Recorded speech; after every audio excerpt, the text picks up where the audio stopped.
How to clear Viber cache on iPhone. Hello everyone, I am Vishaka and welcome to our channel. Let's get right into the tutorial. In order to clear Viber cache on iPhone, you cannot do it from the Viber application itself. So go ahead and launch the settings application on your device. Tap on General and then on iPhone Storage. Scroll down and find the Viber option there and tap on that. You will see the Offload App option. Go ahead and offload the app and reinstall the app again. Reinstalling the app will make sure that an updated version is installed, which will further fix bugs in the app. Do not worry because offloading the app will just delete the app but keep its documents and data safe.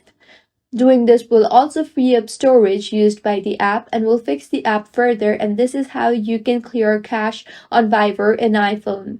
If you find this tutorial helpful, do subscribe to our channel. Thank you for staying with us until the end.